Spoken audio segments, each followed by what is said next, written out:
شرور أنفسنا وسيئات أعمالنا من يهده الله فلا مضل له ومن يضلل فلا هادي له وأشهد أن لا إله إلا الله وحده لا شريك له وأشهد أن محمدا عبده ورسوله يا أيها الذين آمنوا اتقوا الله حق تقاته ولا تموتن إلا وأنتم مسلمون يا أيها الناس اتقوا ربكم الذي خلقكم من نفس واحدة وخلق منها زوجها وبث منهما رجالا كثيرا ونساء واتقوا الله الذي تساءلون به والأرحام إن الله كان عليكم رقيبا يا أيها الذين آمنوا اتقوا الله وقولوا قولا سديدا يصلح لكم أعمالكم ويغفر لكم ذنوبكم ومن يطع الله ورسوله فقد فاز فوزا عظيما أما بعد فإن أصدق الحديث كتاب الله وخير الهدي هدي محمد صلى الله عليه وسلم وشر الأمور محدثاتها وكل محدثة بدعة وكل بدعة ضلالة وكل ضلالة في النار எல்லாம் வல்ல அல்லாஹ் ஜல்ல ஷானஹு வ தஆலாவுடைய கட்டளை ஏற்று ஃபர்த் ஐனாகிய ஜும்ஆ கடமையை நிறைவேற்றுவதற்காக இங்கே வருகை தந்திருக்கின்ற அல்லாஹ்வின் நல்லடியார்களே, அன்பின் இஸ்லாமிய சகோதரர்களே, அல்லாஹு தஆலா நம்மை படைத்தவன், நம்மை அவன் அவதானித்து கொண்டிருக்கிறான். மீண்டும் அவனிடம் நாம் செல்ல வேண்டும் என்ற உறுதியான நம்பிக்கையோடு அவன் எவற்றையெல்லாம் நமக்கு ஏவி இருக்கின்றானோ அவற்றை நம்மால் முடியுமானவரை எடுத்து நடப்பதன் மூலமும் எவற்றையெல்லாம் தடை செய்திருக்கின்றானோ அவற்றை முற்றுமுழுதாக தவிர்ந்து கொள்வதன் மூலமும் அவனை பயந்து கொள்ள வேண்டும் என்று எனக்கும் உங்களுக்கும் நான் நினைவூட்டிக் கொள்கின்றேன். கண்ணியத்திற்குரிய பெரியோர்களே, சகோதரர்களே, அல்லாஹ் ஜல்ல ஷானஹு வ தஆலா இந்த உலகத்தில் நம்மை படைத்து நமக்கு நிறைய நிஅமத்துகளை, அருட்கொடைகளை வழங்கியிருக்கிறார்.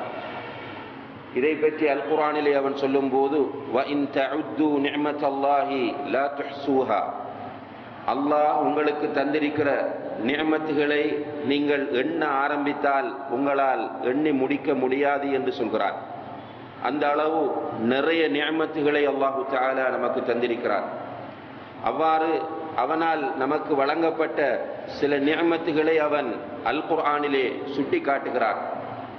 அவ்வாறு சுட்டி காட்டக்கூடிய ஒன்றுதான் அல்லாஹு தஆலா கேட்கிறான், அலம் நஜஅல் லஹு ஐனைன் வ லிசானன் வ ஷஃபத்தைன், அவனுக்கு மனிதனுக்கு நாம் 2 கண்களை கொடுக்கவில்லையா, வ லிசானன் வ ஷஃபத்தைன், அவனுக்கு ஒரு நாவையும் 2 உதடுகளையும் நாம் கொடுக்கவில்லையா என்று அல்லாஹு தஆலா கேட்கிறார்.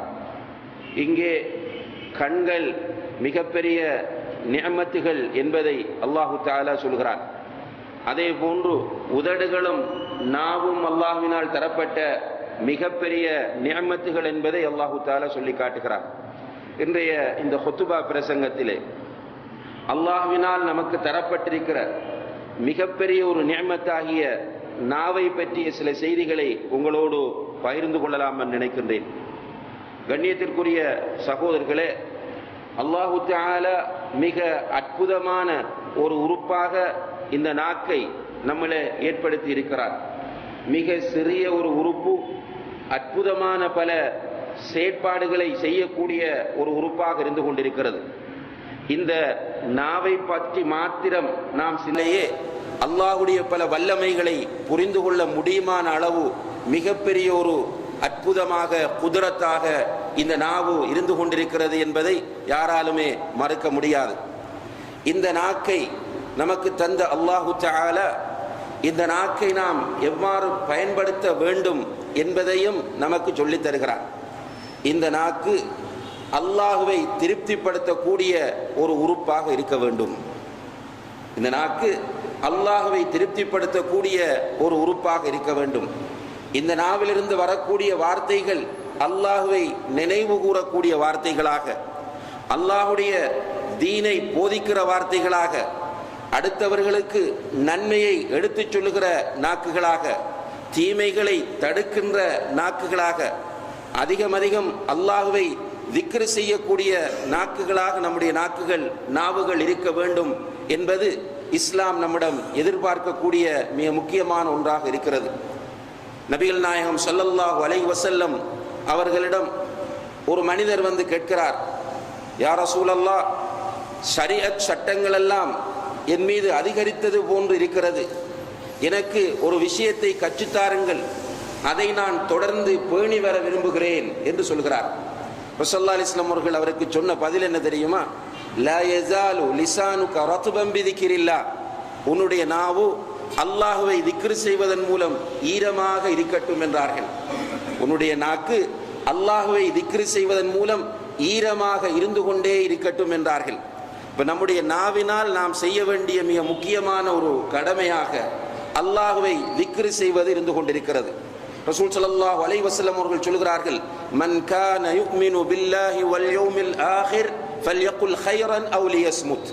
உங்களில் யார் அல்லாஹ்வையும் மறுமை நாளையும் உண்மையாக விசுவாசித்தவராக இருக்கிறாரோ, உண்மையாக ஈமான் கொண்டவராக இருக்கிறாரோ, அவர் பேசினால் நல்லதை பேசட்டும் அல்லது மௌனமாக இருக்கட்டும் என்றார்கள். நாவினால் நாம் செய்ய வேண்டிய வேலை, பேசினால் நல்லதை பேச வேண்டும், இல்லை என்றால் மௌனமாக இருக்க வேண்டும் என்று நபி ஸல்லல்லாஹு அலைஹி வஸல்லம் அவர்கள் நமக்கு சொல்கிறார்கள். முஆத் ரலியல்லாஹு அன்ஹு அவர்கள் நபி ஸல்லல்லாஹு அலைஹி வஸல்லம் அவர்களிடம் வந்து கேட்கிறார்கள், வ இன்னா லமுஆഖதூன பிமா நதகல்லமு பிஅல்சினதினா, அல்லாஹ்வுடைய தூதரே, நம்முடைய நாக்குகளால் நாம் பேசக்கூடியவற்றுக்காக வேண்டி நாம் குற்றம் பிடிக்கப்படுவோமா என்று கேட்கிறார்கள். நம்முடைய நாவுகளால் நாம் பேசக்கூடியவைகளுக்கு நாம் குற்றம் பிடிக்கப்படுவோமா என்று கேட்டபோது அல்லாஹ்வுடைய தூதர் சொன்னார்கள், சகிலத்க உம்முக யா முஆத், முஆதே, உன்னுடைய தாய் உன்னை இழந்தவளாகட்டும். அதாவது அன்போடு கண்டிப்பது, அன்போடு கண்டித்து விட்டு சொல்கிறார்கள், ஃபஹல் யகுப்புன் நாஸ அலா மனாகிரிஹிம் இல்லா ஹஸாயிது அல்சினதிஹிம், மக்களை நரகத்தில் முகம் குப்புற தள்ளுவது அவர்கள் நாவினால் தேடியதை தவிர வேறு என்ன என்று கேட்டார்கள். மக்களை நரகத்திலே கொண்டு போய் தள்ளுவது அவர்கள் தங்களுடைய நாவுகளினால் தேடியதை தவிர வேறு என்ன என்று நபி ஸல்லல்லாஹு அலைஹி வஸல்லம் அவர்கள் முஆத் ரலியல்லாஹு அன்ஹு அவர்களிடம் திரும்ப கேட்கிறார்கள். அதாவது நம்முடைய நாவு என்பது, நம்முடைய மக்கள் சொல்லுவார்கள், முள்ளில்லாத ஒரு உறுப்பு, விரும்பியபடி அதை அசைக்கலாம் என்று. இன்றைக்கு உண்மையிலேயே நம்முடைய நாவை நாம் எப்படி பயன்படுத்துகிறோம் என்பதை பற்றி சிந்தித்து பார்க்கிற போது ஆச்சரியப்பட வேண்டியிருக்கிறது சகோதரர்களே. நம் எல்லோருக்கும் தெரியும் ரசூல் ஸல்லல்லாஹு அலைஹி வஸல்லம் அவர்கள் சொன்னார்கள், கலிமத்தானி خفيفتان على اللسان ثقيلتان في الميزان حبيبتان إلى الرحمن. இரண்டு வார்த்தைகள் இருக்கின்றன. அந்த இரண்டு வார்த்தைகள் நாவுக்கு மிகவும் இலகுவானவை. இரண்டு வார்த்தைகள் இருக்கின்றன, நாவுக்கு மிகவும் இலகுவானவை, ரஹ்மானுக்கு அல்லாஹுக்கு மிகவும் விருப்பமானவை. நாளை மறுமையிலே மீசான் என்ற தராசை கதிக்க செய்யக்கூடியவை. அந்த இரண்டும் என்ன என்று கேட்டால் நம்முடைய உம்மத்தில் எல்லோருக்குமே தெரியும், சுப்ஹானல்லாஹி வ பிஹம்திஹி சுப்ஹானல்லாஹில் அஸீம் என்பது. அதே நேரத்திலே புறம் பேசுவதை பற்றி நபி ஸல்லல்லாஹு அலைஹி வஸல்லம் அவர்கள் சொல்லும் போது பல பயங்கரமான எச்சரிக்கைகளை சொல்லியிருக்கிறார்கள் என்பதும் நம்மில் தெரியாதவர்கள் யாருமே கிடையாது. அல்லாஹு தஆலா புறம் பேசுவதை பற்றி சொல்லும் போது, அய்யுஹிப்பு அஹதுக்கும் அய்யகுல லஹ்ம அஹீஹி மைத்தன், உங்களுடைய சகோதரனின் மாமிசத்தை, இறைச்சியை நீங்கள் சாப்பிடுவதற்கு விரும்புவீர்களா என்று அல்லாஹு தஆலா கேட்கிறார். புறம் பேசுவதை பற்றி சொல்லும் போது இரண்டு நபித்தோழர்கள் புறம் பேசிக் கொண்டு வந்தார்கள். ரசூல் ஸல்லல்லாஹு அலைஹி வஸல்லம் அவர்கள் முன்னால் போய்க் கொண்டிருந்தவர்கள் திடீரென ஓரிடத்திலே நின்றார்கள். அந்த இடத்திலே பல நாட்களுக்கு முன்னால் இறந்து போய் புழுப்பிடித்து துர்வாடை வீசிக் கொண்டிருந்த ஒரு ஆடு கிடக்கிறது. ரசூல் ஸல்லல்லாஹு அலைஹி வஸல்லம் அவர்கள் நின்றவர்கள் இப்போது புறம் பேசிக் கொண்டு வந்த அந்த இரண்டு பேரும் எங்கே என்று கூப்பிட்டார்கள். இரண்டு பேரும் பயந்து கொண்டு முன்னால் வருகிறார்கள். அல்லாஹ்வுடைய தூதர் அவர்கள் இரண்டு பேரை பார்த்து சொன்னார்கள், இரண்டு பேரும் இந்த ஆட்டை சாப்பிடுங்கள் என்றார்கள். செத்து போய் புழுப்பிடித்து துர்வாடை வீசிக் கொண்டிருக்கக்கூடிய இந்த ஆட்டை சாப்பிடுங்கள் என்றதும் அவர்கள் நினைக்கிறார்கள், நமக்கு தானாக செத்தது ஃப்ரெஷ்ஷாக இருந்தால் கூட அனுமதிக்கப்படவில்லை, இதை போய் அல்லாஹ்வுடைய தூதர் சாப்பிட சொல்லுகிறார்களே என்று அல்லாஹ்வுடைய தூதரை ஆச்சரியமாக பார்த்த நேரத்தில் அல்லாஹ்வுடைய தூதர் சொன்னார்கள், நீங்கள் இரண்டு பேரும் செய்து கொண்டு வந்த வேலை இந்த புழுத்த ஆட்டை சாப்பிடுவதை விட கேவலமானது என்றார்கள். இப்படி புறம் பேசுவது ஒரு பயங்கரமான பாவம் என்பது நமக்கு தெரியும். அன்புள்ள சகோதரர்களே, இன்று காலையிலே எழுந்ததிலிருந்து ஜும்மாவுக்கு வரும் வரைக்கும் நம்மை பற்றி நாம் கொஞ்சம் முஹாசபா செய்தால், யாருடனாவது பேசக்கூடிய சந்தர்ப்பம் கிடைத்தவர்கள், சில நேரம் வெள்ளிக்கிழமை தினம் என்பதால் யாருடனும் பேசக்கூடிய சந்தர்ப்பம் கிடைத்திருக்காது. ஆனால் யாருடனாவது பேசக்கூடிய சந்தர்ப்பம் கிடைத்து புறம் பேசாதவர்கள் யாராவது நாம் இருக்கிறோமா என்று கேட்டால் பெரும்பாலும் ஏதோ ஒரு முறையில் பேசியிருப்போம். புறம் பேசுவது என்பது பெரும்பாவம். ஆனால் இன்றைக்கு இந்த ஜும்மாவுடைய நேரம் வரைக்கும் ஏதாவது ஒரு சந்தர்ப்பத்தில் புறம் பேசியிருப்போம். புறம் என்றால் என்ன? திக்ருக அஹாக பிமா யக்ரஹ், உன்னுடைய சகோதரன் வெறுக்கிறதை அவன் இல்லாத இடத்தில் நீ பேசுவது. உன்னுடைய சகோதரன் கேள்விப்பட்டால் வெறுப்பானே, அப்படியான விஷயத்தை அவன் இல்லாத இடத்தில் நீ பேசுவது புறமாகும் என்று அல்லாஹுடைய தூதர் புறத்துக்கு வரைவிலக்கணம் சொன்னார்கள். ஆனால் நாம் அதை கடமை போன்று செய்திருப்போம். இன்றைய நாள் அல்லாமல் வேறொரு நாளை நீங்கள் எடுத்து பாருங்கள், நேற்றைய தினத்தை எடுத்து பார்த்தால் எத்தனையோ புறம் பேசியிருப்போம். ஆனால் நாவுக்கு இலகுவான அந்த 2 வார்த்தைகளை நம்மில் எத்தனை பேர் என்று சொன்னோம்? நேற்று நம்மில் எத்தனை பேர் இந்த நாவுக்கு இலகுவான சுபஹானல்லாஹி வ பிஹம்திஹி சுபஹானல்லாஹில் அஸீம் என்பதை சொன்னோம் என்று கேட்டால் பெரும்பாலும் இருக்காது, சொல்லி இருக்க மாட்டோம். எல்லோருக்கும் தெரியும் இது நாவுக்கு இலகுவானது, ரஹ்மானுக்கு விருப்பமானது, மீசான் என்ற தராசை கதிக்க செய்யக்கூடியது என்பது எல்லோருக்கும் தெரியும். ஆனால் இதை செய்யவில்லை. அது பெரும்பாவம் என்று தெரிகிறது, அதை தவிர்க்க முடியாமல் செய்கிறோம். இன்றைக்கு நம்முடைய நாவுகளால் நாம் தேடக்கூடிய இந்த பாவங்களின் பாரதூரத்தையும் அதனுடைய ஆபத்தையும் நாம் புரிந்து கொள்ள கடமைப்பட்டிருக்கிறோம் சகோதரர்களே. நாவை அல்லாஹ் தஆலா மிக அற்புதமான உறுப்பாக தந்திருக்கிறான். இந்த நாவு முள்ளில்லாதது என்பதற்காக வேண்டி, எலும்பில்லாதது என்பதற்காக வேண்டி நினைத்தபடி நினைத்ததையெல்லாம் பேசிக்கொண்டிருக்க இஸ்லாம் அனுமதிக்கவில்லை. இந்த நாவினால் இடம்பெறக்கூடிய பல தீமைகளை அல் குர்ஆனும் ஹதீஸும் பட்டியலிடுகிறது. அது மட்டுமல்ல, நாவை இவன் பேணுதலாக பயன்படுத்த வேண்டும் என்பதற்காக வேண்டி அல்லாஹ் தஆலா சொல்கிறான், மா யல்ஃபிது மின் கௌலின் இல்லா லதைஹி ரகீபுன் அதீத். இவன் பேசக்கூடிய ஒவ்வொரு லஃப்தும், லஃப்து என்று சொன்னால் வேர்ட், ஒவ்வொரு சொல்லும் அவதானிக்கப்பட்டு கொண்டே இருக்கிறது. சில தஃப்சீர் ஆசிரியர்கள் சொல்லும் போது ரகீப் அதீத் என்ற 2 மலக்குகள் என்று சொல்கிறார்கள். ரகீப் அதீத் என்ற 2 மலக்குகள் இருந்து கொண்டு அவனுடைய வாயிலிருந்து வரக்கூடிய ஒவ்வொரு லஃப்தையும் ஒவ்வொரு வேர்டையும் பதிவு செய்து கொண்டிருக்கிறார்கள் என்று அல்லாஹு தஆலா சொல்கிறான். இப்படி அல்லாஹு தஆலா நமக்கு எச்சரிக்கை செய்கிறான். எதற்காக என்று கேட்டால், நம்முடைய நாவை நாம் மிக கவனமாக பயன்படுத்த வேண்டும் என்பதற்காக வேண்டி. ஆனால் இன்றைக்கு மிக கேலஸாக, மிக கவனீனமாக பயன்படுத்தப்படக்கூடிய ஒரு உறுப்பு இந்த நாவாகத்தான் இருந்து கொண்டிருக்கிறது என்றால் அது மிகைப்படுத்தப்பட்ட ஒன்றாக இருக்காது என்று நினைக்கிறேன்.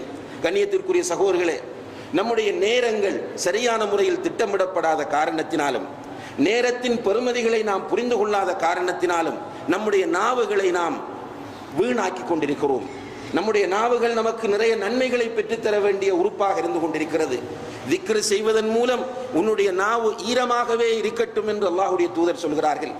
திக்ர் செய்வதன் மூலம் என்றால் திக்ர்களிலே மிகப்பெரிய திக்ர் அல் குர்ஆன் ஓதுவது. திக்ர்களிலே மிக உயர்ந்த மிக சிறந்த திக்ர் அல் குர்ஆன் ஓதுவது. ஒரு முஸ்லிமுடைய வீட்டை பொறுத்தவரையில் அவனுடைய வீட்டில் குர்ஆன் ஓதப்பட்டு கொண்டே இருக்கும் என்று குர்ஆன் சொல்லுகிறது. ஒரு முஸ்லிமுடைய வீட்டில் எப்போதும் குர்ஆன் ஓதப்பட்டு கொண்டே இருக்கும். ஒரு நேரம் மனைவி ஓதுவார், ஒரு நேரம் கணவன் ஓதுவார், ஒரு நேரம் பிள்ளை ஓதும், இன்னும் ஒருவர் ஓதுவார். அந்த வீட்டில் குர்ஆன் ஓதப்பட்டு கொண்டே இருக்க வேண்டும். அல்லாஹ் தஆலா குர்ஆனிலே சொல்கிறான், வ இன் அஹதும் மினல் முஷ்ரிகீன இஸ்தஜாரக் ஃபஅஜிர்ஹு. ஒரு முஷ்ரிக்கில் ஒருவன் உன்னுடைய வீட்டுக்கு வந்து உன்னிடம் புகலிடம் கேட்டார், ஷெல்டர், உன்னிடம் வந்து பாதுகாப்புக்கு இடம் கேட்டால் ஃபஅஜிர்ஹு, அவனுக்கு நீ புகலிடம் கொடு. முஷ்ரிக்குகளில் இணை வைக்கக்கூடியவர்களில் ஒருவன் வந்து உன்னுடைய வீட்டிலே வந்து என்னை இவர்கள் துரத்தி கொண்டு வருகிறார்கள், ஆபத்தாக இருக்கிறது, மறைந்து கொள்வதற்கு இடம் தாருங்கள் கேட்டால் நீ இடம் கொடு. எதற்காக இடம் கொடுக்க சொல்கிறான் தெரியுமா? ஹத்தா யஸ்மா கலாம் அல்லாஹ், உன்னுடைய வீட்டுக்குள் வந்து அல்லாஹுடைய கலாமை அவன் செவிமடுப்பதற்காக. எப்போது அல்லாஹுடைய கலாமை அவன் செவிமடுக்கலாம்? வந்தவுடன் உட்கார வைத்து அவனை வைத்துக் கொண்டு சூறாவை ஓதச் சொன்னதா? இது குர்ஆனை ஓதச் சொன்னதா? கிடையாது. அவன் வீட்டுக்கு வருவான், அந்த வீட்டிலே குர்ஆன் ஓதப்பட்டு கொண்டிருக்கும். ஆனால் இன்றைக்கு நம்முடைய நிலைமையை யோசித்து பாருங்கள். எத்தனை பேர் குர்ஆன் ஓதுகிறோம்? எத்தனை பேருக்கு குர்ஆன் ஓத தெரியும்? எத்தனை பேர் தஜ்வீத் முறைப்படி குர்ஆன் ஓதுவார்கள்? குர்ஆன் ஓத தெரிந்தவர்கள், தஜ்வீத் முறைப்படி ஓத தெரிந்தவர்கள் நாளாந்தம் ஒரு ஹிஸ்ப் என்கிற அடிப்படையில் அவர்களுடைய வீட்டிலே குர்ஆன் ஓதக்கூடிய நடைமுறை இருக்கிறதா என்று கேட்டால் எதுவும் கிடையாது. வெள்ளிக்கிழமைகளிலே சூரத்துல் கஹஃப் ஓதுவது சம்பந்தமாக சில செய்திகள் வருகின்றன. சில அறிஞர்கள் அதை லைஃப் என்று சொல்கிறார்கள். லைஃப் என்று அறிந்து கொண்டவர்கள் ஓதாமல் இருக்கிறார்கள். சஹீஹ் என்று நினைத்து வைத்திருக்கிறவர்கள் எத்தனை பேர் இன்றைக்கு சூரத்துல் கஹஃப் ஓதினோம்? அது சஹீஹ் என்று, லைஃப் என்று தெரியாமல் அது சஹீஹ் தான் என்று அறிந்து வைத்தவர்கள் எத்தனை பேர் இன்றைக்கு சூரத்துல் கஹஃப் ஓதினோம் என்று கேட்டால் நமக்கு குர்ஆன் ஓதுவதற்கு நேரம் இல்லை. எல்லோருமே மிக ஈஸியாக சிம்பிளாக சொல்லக்கூடிய பதில் என்ன?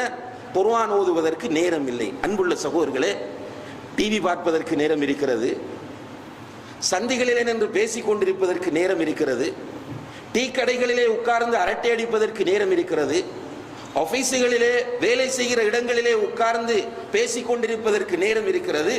அல்லாஹ்வை திக்ரு செய்வதற்கு மாத்திரம் நமக்கு நேரம் இல்லை. இன்னா லில்லாஹி வ இன்னா இலைஹி ராஜிஊன்.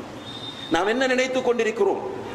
இந்த குர்ஆன் நம்முடைய நாவுகளால் ஓதப்பட வேண்டிய ஒரு அற்புதமான வேத நூலாக இருக்கிறது. அல்லாஹ் சொல்கிறான், ஒரே அத்தியாயத்தில் 4 தடவைகள் சொல்கிறான், வலகத் யஸ்ஸர்னல் குர்ஆன லிஸ்ஸிக்ர்.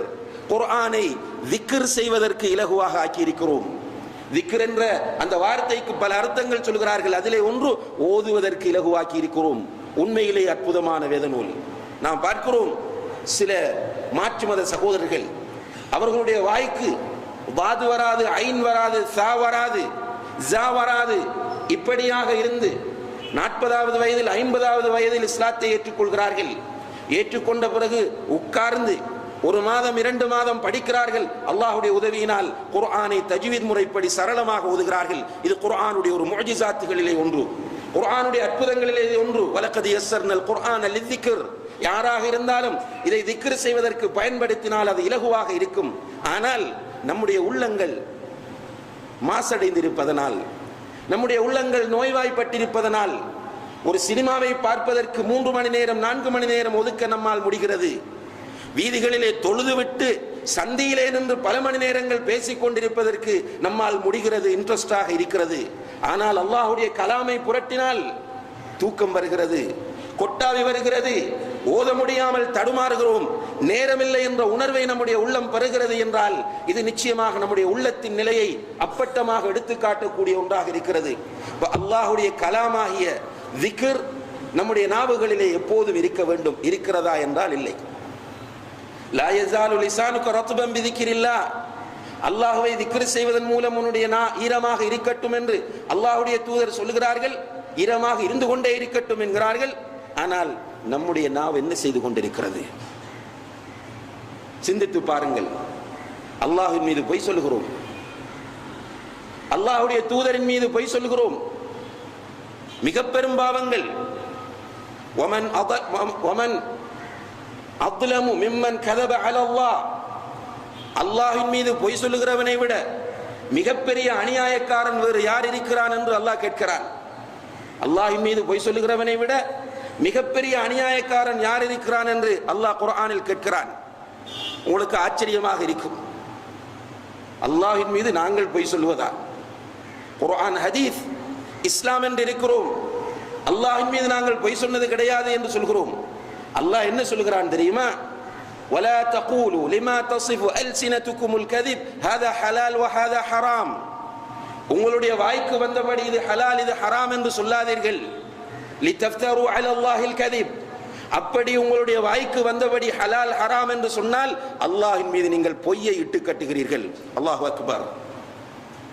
இன்றைக்கு மார்க்க சட்டங்கள் பேசுகிறோமே சகோதரர்களே, ஹலால் ஹராம் பேசுகிறோமே, தெளிவான ஆதாரங்களை அறிந்து குர்ஆனிலிருந்தும் ஹதீஸிலிருந்தும் அறிந்து உலமாக்களிடத்திலே அதற்குரிய விளக்கங்களை தெளிவாக பெற்றுக்கொண்டுதான் ஹலால் ஹராம் சொல்கிறோமா? கேள்விப்படுகிறோம், ஏதோ ஒரு சீடியிலே கேட்ட நினைவிருக்கிறது, ஒரு புத்தகத்திலே பார்த்த ஞாபகம் இருக்கிறது, உடனே நண்பர்களோடு விவாதிக்கிற போது ஹலால் ஹராம் சொல்லுகிறோமா இல்லையா? நிச்சயமாக இது ஹலால் என்பதும் நமக்கு தெரியாது, நிச்சயமாக ஹராம் என்பதும் தெரியாது. அந்த இடத்திலே தன்னை ஒரு தாயியாக காட்டிக்கொள்கிற காரணத்தினால், அந்த இடத்திலே தன்னை ஒரு இஸ்லாமிய பிரச்சாரகராக காட்டுகிற காரணத்தினால், அல்லது அந்த இடத்திலே தனக்கு எல்லாம் தெரிந்தவன் என்று காட்டுகிற காரணத்தினால், சில வேளைகளில் எதிர்த்தரப்பு வாதியை வாயடைக்க வைக்க வேண்டும் என்கிற காரணத்தினால் நம்முடைய வாய்க்கு வந்தபடி ஹலால் ஹராம் சொல்லுகிறோமே. அல்லாஹ்வை பற்றி அச்சம் இருந்தால், அல்லாஹ்வின் மீது இட்டுக்கட்டுவது மிகப்பெரிய அநியாயம், மிகப்பெரிய கொடுமை என்பது தெரிந்திருந்தால் ஹலால் ஹராம் சொல்லக்கூடிய அந்த துணிச்சல் நம்மிடத்திலே வருமா என்று கேட்டால் நிச்சயமாக வராது. இமாம் மாலிக் ரஹிமஹுல்லாஹ் இமாமுல் மதீனா, இமாமு தாரில் ஹிஜ்ரா என்ற சிறப்பு பெயர்களை கொண்டவர்கள், ஹிஜ்ரி 2ஆம் நூற்றாண்டைச் சேர்ந்தவர்கள்.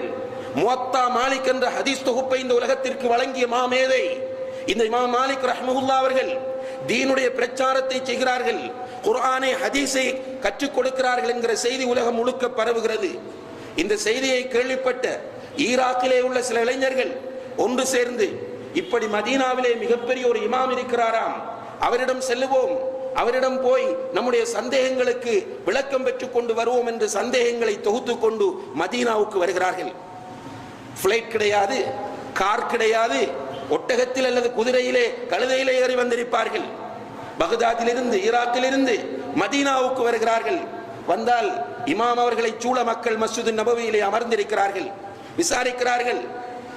இவர்தான் இமாம் என்று தெரிந்ததும் வந்த இளைஞர்கள் தங்களை அறிமுகப்படுத்துகிறார்கள்.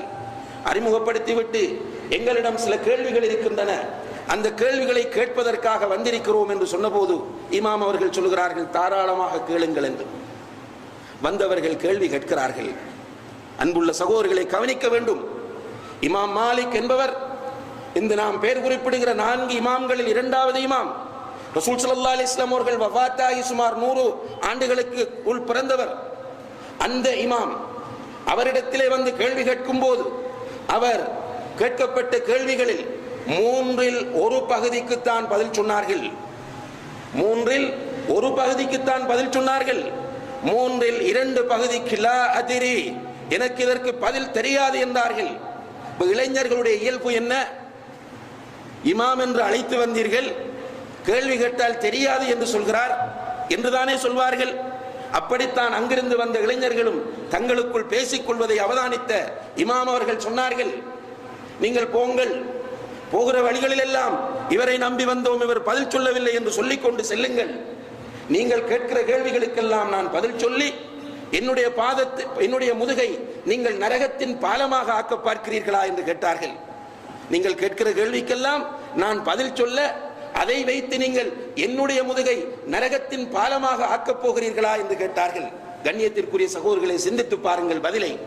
மறுமையை நம்பியதனால் வந்த பதில் இது. அல்லாஹ்வின் மீது உள்ள அச்சத்தினால் வந்த பதில் இது. தெரியாத ஒன்றை தனக்கு தெரிந்தது போன்று காட்டிக்கொள்வது, தெரியாத ஒன்று மிக தெளிவாக எனக்கு தெரியும், உங்கள் ஒவ்வொருவருக்கும் தெரியும், இதிலே எனக்கு தெளிவான அறிவு இருக்கிறதா இல்லையா என்று. எந்த ஒரு பிரச்சனை வந்தாலும் உங்களுடைய மனச்சாட்சி இடத்திலே நீங்கள் கேளுங்கள், இதற்கு எனக்கு பதில் தெரியுமா தெரியாதா என்று. தெரியாது என்றால் மௌனம் காருங்கள். அதிலே அதை நீங்கள் தூக்கி பிடித்து சமுதாயத்திலே ஃபித்னாக்களை உண்டு பண்ணாதீர்கள். அது எதுவாக இருந்தாலும் சரி, குர்ஆனோடு சம்பந்தப்படட்டும், ஹதீஸோடு சம்பந்தப்படட்டும், அகீதாவோடு தொடர்பாக இருக்கட்டும், ஃபிக்ஹோடு தொடர்பாக இருக்கட்டும், அஹ்லாக்கோடு தொடர்பாக இருக்கட்டும், எதுவாக இருந்தாலும் உங்களுக்கு உங்களை தெரியும். நம் ஒவ்வொருவருக்கும் நம்முடைய தரம் தெரியும். என்னுடைய தரம் உங்களுக்கு தெரியாமல் இருக்கலாம், உங்களுடைய தரம் எனக்கு தெரியாமல் இருக்கலாம்.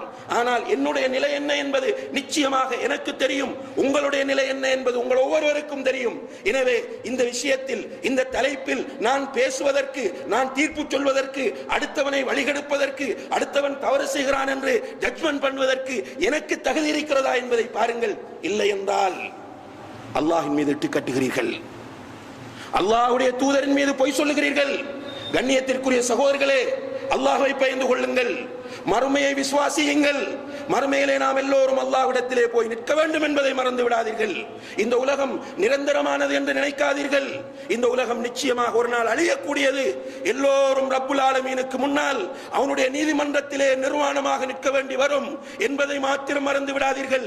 இந்த உலகத்திலே மிகப்பெரிய கொம்பனாக இருந்த ஃபிரௌனும் கடைசி நேரத்தில் இந்த யதார்த்தத்தை புரிந்து கொள்ளக்கூடிய நிலை உருவாகியது என்பதை அல்லாஹ் தஆலா குர்ஆனிலே சொல்லி காட்டுகிறான். எனவே நம்முடைய நாவுகள் எச்சரிக்கை. நாவுகள் எலும்பு இல்லை என்பதற்காக, முள்ளில்லை என்பதற்காக என்னுடைய நாவு என்ற உரிமையோடு நாம் நாவை பயன்படுத்தக்கூடாது சகோதரர்களே. நம்முடைய நாவினால் நாம் செய்யக்கூடிய இன்னும் ஒரு மிகப்பெரிய ஆபத்து தான் அடுத்தவர்களுடைய மானங்கள் விஷயத்தில் கை வைப்பது. டேஸ்டாக இருக்கிறது, டேஸ்ட். அடுத்தவன் விபச்சாரம் செய்கிறான், அடுத்தவன் திருடுகிறான், அடுத்தவன் பொய் சொல்லுகிறான், அடுத்தவன் முனாஃபிக், அடுத்தவன் அப்படி இப்படி என்று தொழுதுவிட்டு உட்கார்ந்து பள்ளி வாசலுக்குள்ளும் பள்ளிக்கு வெளியும் ஏன் அல்லாஹ்வை வணங்குவதற்காக வழிகாட்டுகிறோம் வாருங்கள் என்று அழைத்து அந்த வகுப்புகளிலும் அதற்காக வேண்டி உருவாக்கப்பட வேண்டிய இன்டர்நெட்டுகளிலும் அடுத்தவனுடைய மானத்தை பற்றி எழுதுவதும், மானத்தை போக்குவதும், மானத்தை பற்றி பேசுவதும், அதை படிப்பதும் கேட்பதும் டேஸ்டாக இருக்கிறது. ஆனால் விளைவு ஆபத்து. ரசூல் ஸல்லல்லாஹு அலைஹி வஸல்லம் அவர்கள் இந்த மானங்களை பற்றி சொல்லும் போது சொன்னார்கள், அரஃபா மைதானத்தில் நின்று கொண்டு சொல்கிறார்கள், அவர்களுடைய முதலாவது ஹஜ், இறுதி ஹஜ். ஆயிரக்கணக்கான சஹாபாக்கள் வந்திருக்கிறார்கள். அவர்களை வைத்துக் கொண்டு சொன்னார்கள், இன்ன அம்வாலக்கும் வ அஅராதக்கும் வ திமாஅக்கும் ஹராமுன் அலைக்கும் கஹுர்மதி யௌமிக்கும் ஹாதா வ ஷஹ்ரிக்கும் ஹாதா வ மகானிக்கும் ஹாதா. உங்களுடைய மானங்கள், உங்களுடைய இரத்தங்கள், உங்களுடைய பொருளாதாரம், இந்த இடம், இந்த நாள், இந்த மாதம் எப்படி புனிதமோ அப்படி புனிதமானது. எனவே இவற்றை பாதுகாக்க வேண்டிய பொறுப்பு உங்களுக்கு இருக்கிறது. இதை பாதுகாக்க வேண்டிய பொறுப்பு உங்களுக்கு இருக்கிறது. உங்களுடைய மானம் போக்கப்படும் போது நீங்கள் பார்த்து கொண்டிருக்க கூடாது. உன்னுடைய மானத்தை ஒருவன் போக்குகிறான் என்றால் அதை நீ பார்த்து கொண்டிருக்க கூடாது. அதற்காக நீ போராடு. மன் குத்தில தூன இர்திஹி ஃபஹுவ ஷஹீத். யார் தன்னுடைய மானத்தை பாதுகாப்பதற்காக போராடி கொல்லப்படுகிறானோ அவன் ஷஹீத் என்று ரசூல் ஸல்லல்லாஹு அலைஹி வஸல்லம் அவர்கள் சாட்சி பகர்கிறார்கள். மானம் அவ்வளவு புனிதமானது. எனவேதான் ரசூல் ஸல்லல்லாஹு அலைஹி வஸல்லம் அவர்களை ஜிப்ரீல் அலைஹிஸ்ஸலாம் அவர்கள் மிஅராஜ் அழைத்து செல்லும் போது நரகத்தை எட்டி பார்க்கிறார்கள். அதிலே ஒரு கூட்டம் பயங்கரமான முறையில் தங்களுக்கு தாங்களே வேதனை செய்து கொண்டிருக்கிறார்கள். பெரிய நகங்கள், செம்பாலான நகங்கள். சாதாரணமாக நகம், நம்முடைய நகம் வளர்ந்திருந்தாலேயே பார்ப்பதற்கு பயங்கரமாக இருக்கும். அந்த மக்களுக்கு செம்பாலான நகங்கள். அந்த நகங்களால் தங்களுடைய முகங்களையும் மார்புகளையும் அவர்கள் கீறி கிழிக்கிறார்கள். இப்படி கிழிப்பதை பார்த்த ரசூல் ஸல்லல்லாஹு அலைஹி வஸல்லம் அவர்கள் அதிர்ச்சி அடைந்து ஜிப்ரீல் அலைஹிஸ்ஸலாம் அவர்களிடம் கேட்கிறார்கள், ஜிப்ரீலே இது என்ன இது? ஜிப்ரீல் அலைஹிஸ்ஸலாம் அவர்கள் சொன்னார்கள், இவர்கள்தான் உன்னுடைய உம்மத்தில் அடுத்தவர்களுடைய மானங்களை போக்கி திரிந்தவர்கள். நஅஊது பில்லாஹி மின்ஹா. இவர்கள்தான் உன்னுடைய உம்மத்தில் அடுத்தவர்களுடைய மானங்களை போக்கி திரிந்தவர்கள். கண்ணியத்திற்குரிய சகோதரர்களே, மறுமையை பற்றி இந்த நம்பிக்கை நமக்கு இருந்தால், அல்லாஹ்வுடைய தூதர் சொல்லக்கூடிய இந்த செய்தியில் நமக்கு விசுவாசம் இருக்குமாக இருந்தால், தப்பி தவறி நம்மால் ஒருவனுடைய மானம் போக்கப்பட்டிருந்தால் அதற்காக எவ்வளவு வேதனைப்படுவோம். ஆனால் இன்றைக்கு பெருமை பாராட்டுகிறோம். நபிகள் நாயகம் ஸல்லல்லாஹு அலைஹி வஸல்லம் அவர்கள் மஸ்ஜிதிலே சஹாபாக்களோடு உட்கார்ந்திருக்கிறார்கள். மாஇஸ் இப்னு மாலிக் ரலியல்லாஹு அன்ஹு என்கிற நபித்தோழர் வருகிறார். வந்தவர் நிலை குலைந்து அல்லாஹ்வுடைய தூதரிடம் சொல்கிறார், தஹிர்னி யா ரசூலல்லாஹ், அல்லாஹ்வுடைய தூதர் என்னை பரிசுத்தப்படுத்துங்கள் என்கிறார். அவர் சொன்னது அல்லாஹ்வுடைய தூதருக்கு புரிந்தது. இருந்தாலும் அல்லாஹ்வுடைய தூதர் சொன்னார்கள், இர்ஜி வ துபு இலல்லாஹ், போய் அல்லாஹ் கிட்ட தௌபா செய் என்றார்கள். அந்த மனிதர் போகிறார். கொஞ்சம் தூரம் போய் திரும்ப வேகமாக வருகிறார். தஹிர்னி யா ரசூலல்லாஹ், அல்லாஹ்வுடைய தூதர் என்னை பரிசுத்தப்படுத்துங்கள் என்கிறார். ரசூலுல்லாஹி அலைஹி வஸல்லம் அவர்கள் மீண்டும் சொன்னார்கள், இர்ஜி வ துபு இலல்லாஹ், திரும்பி போய் தௌபா செய் என்றார்கள். திரும்ப போறார். கொஞ்சம் தூரம் போகும்போது திரும்ப வரார். மீண்டும் வந்து சொல்கிறார், யா ரசூலல்லாஹ் தஹிர்னி, என்னை பரிசுத்தப்படுத்துங்கள் என்கிறார். ரசூலுல்லாஹி அலைஹி வஸல்லம் அவர்கள் ஆரம்பத்தில் சொன்னது போன்று சொல்கிறார்கள். போகிறார். போய் திரும்ப வருகிறார். 4வது தடவை வந்து தஹிர்னி யா ரசூலல்லாஹ், அல்லாஹ்வுடைய தூதரை என்னை பரிசுத்தப்படுத்துங்கள் என்ற போது அல்லாஹ்வுடைய தூதர் கேட்டார்கள், மிம்ம, எதிலிருந்து பரிசுத்தப்படுத்த என்று கேட்டார்கள். அவர் சொன்னார், யா ரசூலல்லாஹ் மினல் ஸினா, விபச்சாரம் செய்து விட்டேன் யா ரசூலல்லாஹ் என்றார். ரசூலுல்லாஹி அலைஹி வஸல்லம் அவர்கள் உடனே கேட்கிறார்கள், அபிஹி ஜுனூன், இவருக்கு என்ன பைத்தியமா என்று கேட்டார். நன்றா சஹீஹ் முஸ்லிமில் வரக்கூடிய ஹதீஸ் இது. அபிஹி ஜுனூன், இவருக்கு பைத்தியமா என்று கேட்டார்கள். சஹாபாக்கள் சொன்னார்கள், இல்லை யா ரசூலல்லாஹ். இப்ப கேட்டாங்க, இவர் போதை அருந்தி இருக்கிறாரா, மதுபானம் அருந்தி இருக்கிறாரா என்று கேட்டார்கள். ஒரு சஹாபி வாயை கொண்டு போய், மூக்கை கொண்டு போய் வாயிடம் வைத்து நுகர்ந்து பார்த்து விட்டு சொல்கிறார், யா ரசூலல்லாஹ், இவர் போதை அருந்தவும் இல்லை என்று. உடனே ரசூலுல்லாஹி அலைஹி வஸல்லம் அவர்கள் சொன்னார்கள், அவர் ஏற்கனவே திருமணம் முடித்தவர், இவரை கல்லால் எறிந்து கொலை செய்யுங்கள் என்றார்கள். இவரை கல்லால் எறிந்து கொலை செய்யுங்கள் என்றார்கள். முதலாவது கல்லறிந்து தண்டனை நிறைவேற்றப்படுவது இவரில் தான். எனவே சஹாபாக்கள் எப்படி நிறைவேற்றுவது என்று தெரியாமல் இவரை பள்ளிக்கு வெளியே கொண்டு வந்து கல்லால் எறிகிறார்கள். அன்புள்ள சகோதரர்களே, எப்படிப்பட்ட பலசாலியாக இருந்தாலும் கல்லால் எறியும் போது ஒரு கல்லை 2 கல்லை தாங்க முடியும், அதற்கு பிறகு முடியாது. ஓடுகிறார் நபித்தோழர் மாயிஸ் ரலியல்லாஹு அன்ஹு. ஓட ஓட பின்னால் சென்று எறிகிறார்கள். அவர் வேகமாக ஓடுகிறார். ஒரு நபித்தோழர் அவரை மடக்கி பிடித்து விடுகிறார். அவர் பிடித்துக் கொள்ள மற்றவர்கள் எறிந்தவரை கொலை செய்கிறார்கள். ரசூல் ஸல்லல்லாஹு அலைஹி வஸல்லம் அவர்களிடம் வந்து இதை முறையிடும் போது அந்த பிடித்து கொடுத்த சஹாபி சொல்கிறார், யா ரசூலல்லாஹ், இவர் வேகமாக ஓடினார் என்று சொல்லும் போது அல்லாஹ்வுடைய தூதர் சொன்னார்கள், அவரை நீங்கள் ஓட விட்டிருக்கலாம் அல்லவா என்றார்கள். அல்லாஹ் அக்பர். அவரை நீங்கள் ஓட விட்டிருக்கலாம் அல்லவா, கல்லெறிந்து கொல்லுங்கள் என்று சொன்னவர்கள் அவர் வேகமாக ஓடினார் என்று சொல்லும் போது நீங்கள் அவரை ஓட விட்டிருக்கலாம் அல்லவா என்றார்கள். நான் தான் அவரை மடக்கி பிடித்து கொடுத்தேன் என்ற போது அல்லாஹ்வுடைய தூதர் சொன்னார்கள், நீ உன்னுடைய ஆடையினால் அவரை மறைத்திருக்க கூடாதா என்றார்கள். அன்புள்ள சகோதரர்களே, இதுதான் ரஹ்மத்துல் லில் ஆலமீன் முஹம்மது ஸல்லல்லாஹு அலைஹி வஸல்லம் அவர்கள் காட்டி தந்த தீன். சகோதரர்களே, உன்னுடைய ஆடையினால் நீ அவரை மறைத்திருக்க கூடாதா என்று கேட்டார்கள்.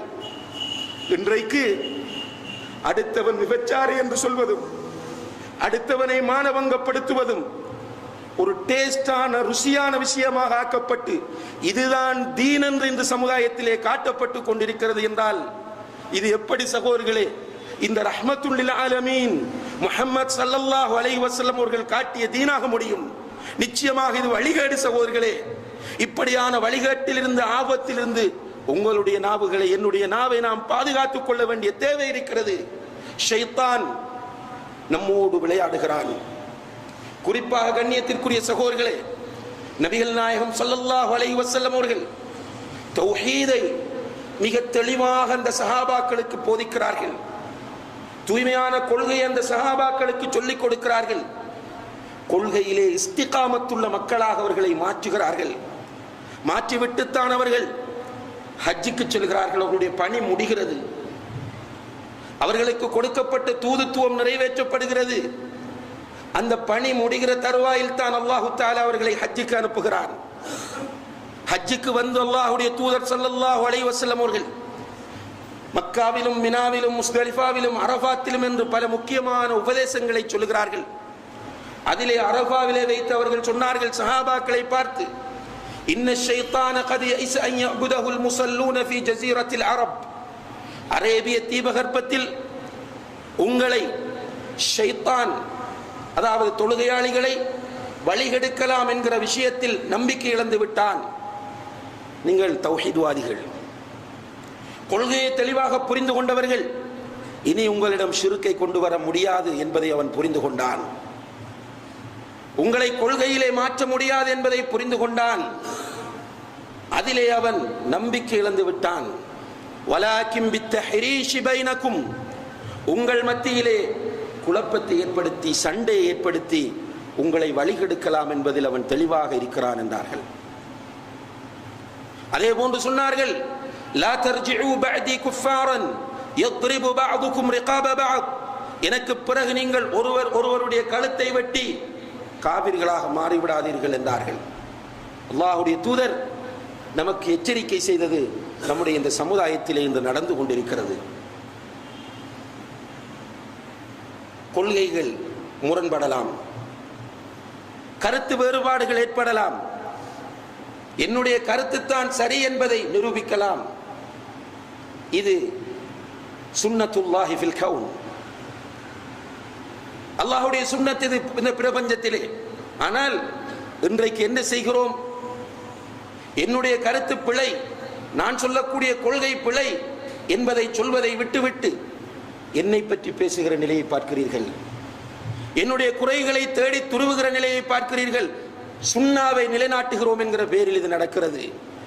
ரசூல் ஸல்லல்லாஹு அலைஹி வஸல்லம் அவர்கள் சொன்னார்கள், உங்களுடைய சகோதரனின் குறையை மறையுங்கள், உங்களுடைய சகோதரனின் குறையை நீங்கள் மறையுங்கள். சுன்னா விரலாட்டுங்கள், பெருநாள் கொண்டாடுங்கள், பிறை பாருங்கள் என்று சொன்னதற்காக வேண்டி எல்லாம் செய்கிறோமே. அதே ரசூல் தான் சொல்கிறார், உன்னுடைய சகோதரனின் குறையை நீ மறைப்பாயாக. ஏன் பிறை பார்ப்பது சுன்னாவாக தெரிகிற நமக்கு? கண்ணியத்திற்குரிய சகோதரர்களே, நிதானமாக அல்லாஹ்வுக்கு பயந்து யோசியுங்கள். பிறை பார்ப்பது சுன்னாவாக தெரிகிற நமக்கு உன்னுடைய சகோதரனின் குறையை மறை என்று சொன்ன இந்த ஹதீஸ் சுன்னாவாக தெரியவில்லை. அது மாத்திரம் சுன்னா, இது சுன்னா இல்லை என்று சொல்ல போகிறோமா? அது மாத்திரம் ஹதீஸ், இது ஹதீஸ் இல்லை என்று சொல்ல போகிறோமா? இது அதைவிட பலமான ஹதீஸ். விரலாட்டுங்கள் என்று சொன்ன ஹதீஸை விட பலமான ஹதீஸ் குறைகளை மறையுங்கள் என்பது. அது மட்டுமல்ல, பித்அத்துக்கள் செய்யாதீர்கள் என்பதற்காக வேண்டி நாம் பித்அத்துக்கள் உள்ள பள்ளிகளுக்கு கூட செல்லாமல் இருக்கிறோம். அந்த இமாமங்களை சில நேரங்களில் ஒதுக்குகிறோம். ஏன்? அல்லாஹ்வுடைய தூதர் பித்அத் செய்யாதீர்கள் என்று சொன்னார்கள் என்பதற்காக. ஏன் பித்அத் செய்யாதீர்கள் என்றால், குல்ல பித்அத்தின் தலாலா, எல்லா பித்அத்துக்களும் வழிகேடு, வழிகேடுகள் எல்லாம் உன்னை நரகத்திற்கே கொண்டு போய் சேர்க்கும் என்று சொன்னார்கள் என்று சொல்கிறோம். ரசூல் ஸல்லல்லாஹு அலைஹி வஸல்லம் அவர்கள் சொல்கிறார்கள், லா தத்தபிஉ அன் அவ்ரத, அதாவது உன்னுடைய சகோதர முஸ்லிமின் குறையை நீ தேடாதே, உன்னுடைய சகோதர முஸ்லிமின் குறையை நீ தேடி திரியாதே, பித்அத் செய்யாதே என்று சொன்ன அதே நாவினால் தான் இதையும் சொன்னார்கள். உன்னுடைய சகோதர முஸ்லிமின் குறையை நீ தேடாதே. வமன் ததப்பஅ அவ்ரத அகீஹி ததப்பஅ அல்லாஹு அவ்ரதஹு. யார் ஒருவர் ஒரு முஸ்லிமின் குறையை தேட ஆரம்பிக்கிறாரோ, யார் ஒருவர் ஒரு முஸ்லிமின் குறையை தேட ஆரம்பிக்கிறாரோ அவருடைய குறையை அல்லாஹ் தேட ஆரம்பிப்பான். ஹத்தா யுஃதிஹஹு ஃபீ உக்ரிதாரிஹி, அவருடைய உள் வீட்டில் வைத்து அவரை இழிவுபடுத்துகிறவரை, அவரை அவமானப்படுத்துகிறவரை அல்லாஹ் தேட ஆரம்பிப்பான். இதுவும் ஹதீஸ் தானே? இது ஹதீஸ் இல்லையா? இது ஹதீஸ் இல்லை என்று மறுக்க முடியுமா? நிச்சயமாக முடியாது. மிக சஹீஹான ஹதீஸ். அன்புள்ள சகோதரர்களே, இவைகளை எல்லாம் ஷைத்தான் நம்முடைய கண்களுக்கு மறைக்கிறான். நம்மை கொள்கை புரிந்து கொண்டோம், தர்காவுக்கு போக மாட்டோம், உயிர் போனாலும் அல்லாஹ்வுக்கு இணை வைக்க மாட்டோம், தெளிவான ஷிர்க்குகளை செய்ய மாட்டோம். இது ஷைத்தானுக்கு தெரியும். எனவே இவ்வாறான ஹதீஸ்களை நம்முடைய கண்களுக்கு மறைத்து நம்முடைய நாவுகளால் மிக பெரும் பாவங்களை செய்து நரகத்திற்கு நம்மை அழைத்து செல்வதற்கு ஷைத்தான் முயற்சி செய்து கொண்டிருக்கிறான். எனவே அன்புள்ள சகோதரர்களே, அல்லாஹ்வின் நல்லடியார்களே, நாவு சின்ன ஒரு உறுப்பு, மிக சிறிய ஒரு உறுப்பு. ஆனால் அல்லாஹ்வுடைய குத்ரத் வெளிப்படுகிற ஒரு உறுப்பு. இந்த நாவின் மூலம் மனிதன் சொர்க்கம் செல்வான் அல்லது நரகம் செல்வான். அதிகமாக மக்கள் நரகத்தில் போடப்படுவது இந்த நாவினால் என்று நபி ஸல்லல்லாஹு அலைஹி வஸல்லம் அவர்கள் சொல்கிறார்கள். எனவே நம் ஒவ்வொருவருக்கும் ஆசையும் கவலையும் இருக்க வேண்டும். என்னை பற்றிய கவலையை விடுங்கள், நீங்கள் உங்களை பற்றி யோசியுங்கள். ஒவ்வொருவரும் அடுத்தவரை பற்றி யோசிக்காமல் தங்களை பற்றி கவலைப்படுங்கள். நாம் எல்லோருக்கும் மௌத் இருக்கிறது, எந்த நேரமும் மௌத் வரலாம். கபருடைய வாழ்க்கையை ஈமான் கொண்டவர்கள் நாம், மறுமையிலே எழுப்பப்படுவோம் என்பதை ஈமான் கொண்டவர்கள் நாம், அல்லாஹுக்கு முன்னால் நிறுத்தப்படுவோம் என்பதை நம்பியவர்கள் நாம். எனவே நம்முடைய கபருடைய வாழ்க்கை ஒளிமயமாக இருக்க வேண்டும். மஹ்ஷரிலே அல்லாஹுடைய நிழலை, அர்ஷின் கீழ் நிழலை பெற வேண்டும். சிராத் என்ற அந்த பாலத்தை கடக்க வேண்டும். இதை உறுதியாக நாம் எல்லோரும் நம்பி அதற்கு ஏற்ற முறையில் நம்முடைய நாவுகளையும் நம்முடைய ஏனைய உறுப்புகளையும் நாம் பயன்படுத்தி வெற்றியடைய எல்லாம் வல்ல அல்லாஹு தஆலா எனக்கும் உங்களுக்கும் நம்முடைய சமுதாயத்தில் உள்ள அனைவருக்கும் தௌஃபீக் செய்வானாக. வ ஆகிரு தஅவானா அனில் ஹம்துலில்லாஹி ரப்பில் ஆலமீன். அல்ஹம்துலில்லாஹி ரப்பில் ஆலமீன் வல் ஆகிபத்து லில் முத்தகீன் வலா உத்வான இல்லா அலல் ஸாலிமீன் வஸ்ஸலாத்து வஸ்ஸலாமு அலா அஷ்ரஃபில் அன்பியாஇ வல் முர்சலீன் வ அலா ஆலிஹி வ அஸ்ஹாபிஹி அஜ்மஈன். அம்மா பஅத். கண்ணியத்திற்குரிய பெரியோர்களே, சகோதரர்களே, நபிகள் நாயகம் ஸல்லல்லாஹு அலைஹி வஸல்லம் அவர்கள் தன்னுடைய தோழர்களை உட்கார வைத்து ஃபித்னாக்களை பற்றி அடிக்கடி எச்சரிக்கை செய்வார்கள். ஃபித்னா ஆபத்தானது. இப்படி அவர்கள் ஃபித்னாவை எச்சரிக்கை செய்து கொண்டிருக்கும் போது சஹாபாக்கள் கேட்கிறார்கள், மன் நஜாத்து யா ரசூலல்லாஹ், வெற்றி என்ன, எதிலே வெற்றி இருக்கிறது என்று கேட்கிறார்கள். ரசூலுல்லாஹி அலைஹி வஸல்லம் அவர்கள் சொன்னார்கள், அம்சிக் அலைக லிசானக் வப்கி அலா ஹதீஅதிக் வல் யஸஅக பைத்துக். உன்னுடைய நாவை பேணிக்கொள். ஃபித்னாவை பற்றி அல்லாஹுடைய தூதர் பேசிக்கொண்டிருக்கும் போது சஹாபாக்கள் ஃபித்னாவிலிருந்து பாதுகாப்பு பெறக்கூடிய வழிகளை கேட்கிறார்கள். அல்லாஹுடைய தூதர் சொல்கிறார்கள், உன்னுடைய நாவை பேணிக்கொள், உன்னுடைய தவறுக்காக நீ அழு. வப்கி அலா ஹதீஅதிக், உன்னுடைய பாவத்திற்காக, உன்னுடைய தவறுக்காக அழு. வல் யஸஅக பைத்துக், உன்னுடைய வீடு உனக்கு விரிவானதாக மாறட்டும் என்றார்கள். திருமதியில் இந்த ஹதீஸ் வருகிறது. அன்புள்ள சகோதரர்களை, ஃபித்னாவுடைய காலத்திலே வாழ்ந்து கொண்டிருக்கிறோம். ஃபித்னாக்களிலும் மிகப்பெரிய ஃபித்னா மார்க்கத்தின் பெயரால் உண்டாகிற ஃபித்னா. அதிலும் குறிப்பாக இன்றைக்கு நான் பார்க்கிற மிகப்பெரிய ஃபித்னா என்னவென்றால், எனக்கு என்னை பற்றி கவலை இல்லை, உங்கள் ஒவ்வொருவருக்கும் உங்களை பற்றி கவலை இல்லை, எனக்கு உங்களை பற்றி கவலை, உங்களுக்கு அடுத்தவரை பற்றி கவலை. இதுதான் ஆகப்பெரிய ஃபித்னா. சுவர்க்கத்தை கொண்டு நன்மாராயம் கூறப்பட்ட நபித்தோழர்கள் அவர்களை பற்றி கவலைப்பட்டார்கள். அபூபக்கர் சித்தீக் ரலியல்லாஹு அன்ஹு இந்த உம்மத்திலே நபிகள் நாயகம் ஸல்லல்லாஹு அலைஹி வஸல்லம் அவர்களுக்கு அடுத்தவர். அவரை பற்றி கவலைப்பட்டார். சுவர்க்கத்தை மலக்குகளால் குளிப்பாட்டப்பட்டவர் என்ற சிறப்பை பெற்ற ஹம்தலா ரலியல்லாஹு அன்ஹு தன்னை பற்றி கவலைப்பட்டு ஒரு சந்தர்ப்பத்தில் அபூபக்கர் ரலியல்லாஹு அன்ஹு அவர்களிடம் நாஃபக ஹம்தலா முனாஃபிக்காகி விட்டேன் என்று அவருக்கு அவர் தீர்ப்பு சொல்கிறார். அப்துர் ரஹ்மான் இப்னு அவுஃப் ரலியல்லாஹு அன்ஹு வீட்டிலே வேலைக்காரன் சாப்பாட்டை கொண்டு வந்து வைத்த நேரத்தில் தேம்பி தேம்பி அழுதார். மறுமை இன்பம் எனக்கு இல்லாமல் போய்விடுமோ என்று அதற்கு கவலைப்பட்டார். ஹலாலான ஒன்று, அனுமதிக்கப்பட்ட ஒன்றை செய்யும் போது அதற்காக அவர், எனக்கு காலடியில் சாப்பாடு வருகிறது, எனவே எனக்கு சுவர்க்கத்தில் சாப்பாடு கிடைக்காமல் போய்விடுமோ என்று அதை நினைத்து அழுதார். இதெல்லாவற்றையும் விட மேலாக அல்லாஹுடைய தூதர் சொல்கிறார்கள், உமர் ஒரு வழியால் சென்றால் அந்த பக்கம் ஷைத்தான் வரவே மாட்டான் என்றார்கள். உமர், அபூபக்கர், உஸ்மான் ரலியல்லாஹு அன்ஹும் மூன்று பேரும் அல்லாஹுடைய தூதரோடு உஹது மலையிலே நிற்கிறார்கள். அந்த நேரத்தில் உஹது மலை ஆடியது. அல்லாஹுடைய தூதர் தன்னுடைய பாதத்தினால் மலைக்கு உதைத்து சொன்னார்கள், உஸ்புத் யா உஹத், உஹதே அமைதி அடை, ஆடாதே. ஃபஇன்ன அலைக நபியுன் வஸித்தீகுன் வஷஹீதான், உன் மீது ஒரு நபியும் ஒரு சித்தீக்கும் 2 ஷஹீதுகளும் நிற்கிறார்கள் என்றார்கள். சுவர்க்கத்தை கொண்டு நன்மாராயம் கூறப்பட்ட 10 பேரில் ஒருவராக நாம் உமர் ரலியல்லாஹு அன்ஹு அவர்களை குறிப்பிடுகிறோம். இந்த உமர் இப்னுல் கத்தாப் ரலியல்லாஹு அன்ஹு ரசூல் ஸல்லல்லாஹு அலைஹி வஸல்லம் அவர்கள் வஃபாத்தானதும் நபிகள் நாயகத்தின் ரகசிய தோழர் ஹுதைஃபா ரலியல்லாஹு அன்ஹு அவர்களுடைய வீட்டுக்கு செல்கிறார். வீட்டுக்கு சென்று, ஹுதைஃபாவே, ஒரு உதவி கேட்டு வந்திருக்கிறேன், செய்ய முடியுமா என்று கேட்கிறார்.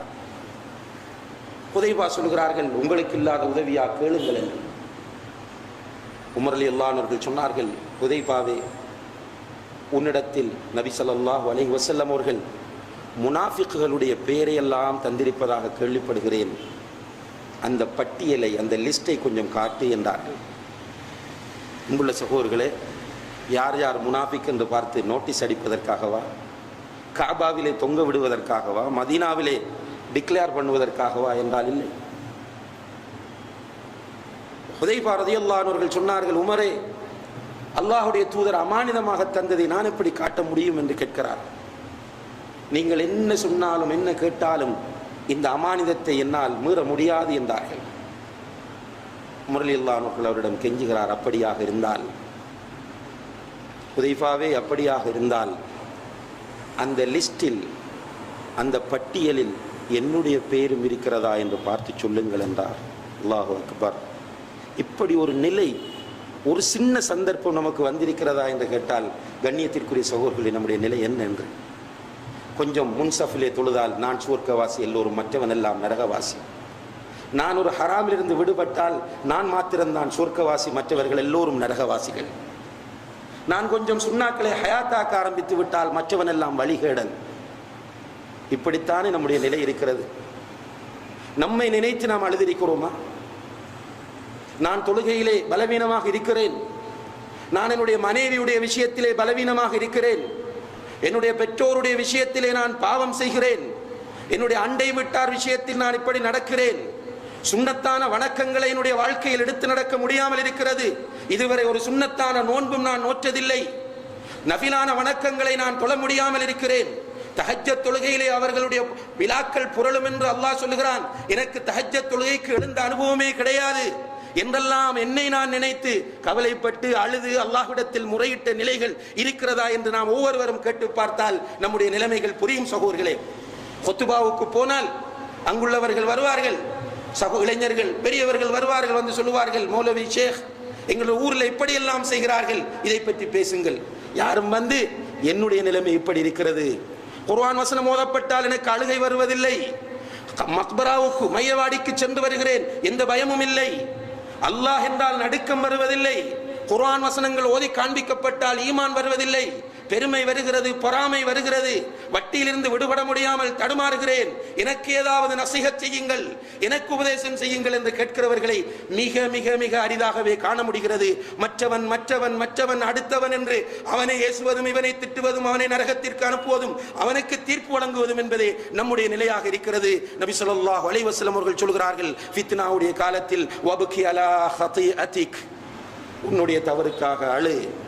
மூன்றாவது சொன்னார்கள், வல்யஸஅக பைதுக், ஃபித்னாவுடைய காலத்தில் சந்திகளில் கூடி நின்று பேசுகிறவர்களோடு சேராதே, டீ கடையில் உட்கார்ந்து பேசுகிறவரோடு உட்காராதே, பள்ளிவாசலுக்குள் உட்கார்ந்து அவனையும் இவனையும் பற்றி பேசுகிறவனை கண்டால் அஸ்ஸலாமு அலைக்கும் என்று எழுந்து சென்று விடு, வீட்டுக்குள்ள போ, உன்னுடைய வீடு உனக்கு விசாலமாகட்டும், கூடுதலாக வீட்டில் இருந்து கொள் என்று அல்லாஹ்வுடைய தூதர் சொல்கிறார்கள். அப்படியான ஒரு காலத்தில் இருக்கிறோம் சகோதரர்களே. எனவே குர்ஆன் ஹதீஸ் என்று ஏமாறாமல் குர்ஆன் ஹதீஸை பூரணமாக நாம் புரிந்து கொண்டு நம்மை நரகத்திலிருந்து நாம் பாதுகாப்பதற்கு ஒவ்வொருவரும் முயற்சி செய்ய வேண்டும். எல்லாம் வல்ல அல்லாஹு தஆலா அதற்கு நம் அனைவருக்கும் தௌஃபீக் செய்வானாக. வ ஆகிரு தஅவானா அனில் ஹம்துலில்லாஹி ரப்பில் ஆலமீன்.